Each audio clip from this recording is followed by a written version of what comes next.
Good afternoon guys. Happy Saturday sa lahat nating minamahal na viewers. So time check tayo ay ang oras natin ay 12:10 ng hapon. So ngayon magluto tayo ng bulalo kasi yun naman ang gusto nating ulam, bulalo, baka.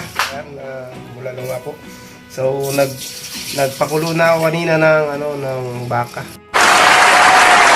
Pressure cooker ang ginamit natin, hindi lang natin na-vlog kanina, no? So ngayon, nagayat-gayat na yung ating kasamahan dito ng mga panglahok A dito sa ating bulalo. Alright, so yung pressure cooker ay inahon ko na. So kita natin sa iyo, buksan natin yung sa inyong lahat yung mga gamit natin pang bulalo. So yan mga ka-friend, at maya-maya ating mga pangnagol yung pangsangkap natin. Meron tayong mga onion, sili, and garlic with corn, sweet corn, at ito na rin. So meron din tayong banana, yung saba, right? At may magic sarap na rin. So meron din tayong pitsay, and ang dami.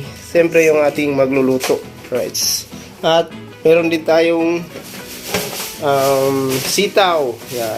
At ito na yung baka, naka-pressure cooker pa siya guys. So hindi pa natin siya nabuksan kasi bawal siyang buksan na habang mainit na may pressure pa sa loob. Dahil yan ang dahilan na sasabog ang ating pressure cooker. So buksan natin mamaya. So right, so ayan na. Buksan natin guys yung ating pressure cooker. Whoops. Okay, ayan. Alright, so ayan yung ating baka. 1 kilo yan, 1 kilo. So, try natin kung malambot na. So, pwede na nga guys kasi napakalambot niya na. So, 35 minutes ko siyang pinakuluan. So, na-overcook nga ba? So, yan. At maya-maya, tingnan natin yung result niya. At dagdag natin yun. Na-slice na yung ating pitsay, no?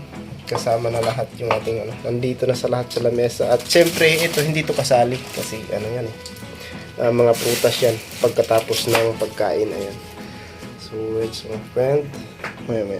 At yan mga friend, at lagyan din natin ng Chinese cabbage. Ayan yung Chinese cabbage. At syempre para marami tayong panghalo. Ayan, so wait nyo lang ang result ng aming lutong bulalo. Alright. And so, ayan mga friend, na-transfer na natin dito sa ayong sa pressure cooker galing. At igigisa na natin. Pero mas the best, mas better, no? Wow, congrats. Na igigisa natin yung mga ingredients niya. So, ayan guys, nagisa na natin yung at pinapakulo rin yung munti.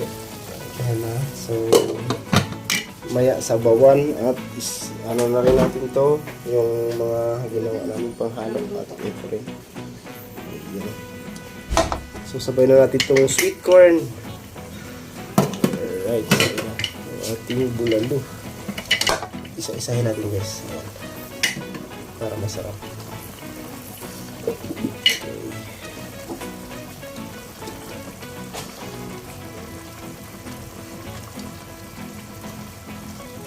Ayan. So, dagdagan natin ng sabaw yan mga guys. At mag-init muna tayo sa ayan, sa heater. Para pakuluan natin ng konti. Okay. Kumukulo na yung ating bulalo. At nandiyan na yung ating sweet corn. At nandito pa yung sa labas yung iba. Yung ating panghalo. Right? Yan. At dito pa. So maya-maya pa. Right? Abangan nyo lang mga friend. And guys, tapos na tayong magluto. Ito na yung resulta ng ating bulalo with lutong bahay ni Friend Torres. Ayan. So pakita natin yung ating baka. Guys, ito na. Luto na yung ating baka bulalo. Alright, ayan na. At kakain na tayo maya-maya. No? So nagbaka muna tayo dahil wala tayong income, wala tayong pera, kaya nagbaka na lang tayo.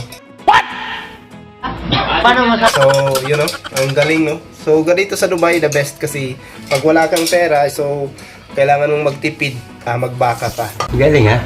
Ayan. So, hanggang dito na lang at maraming salamat sa inyong lahat ng mga minamahal nating viewers. I love you all.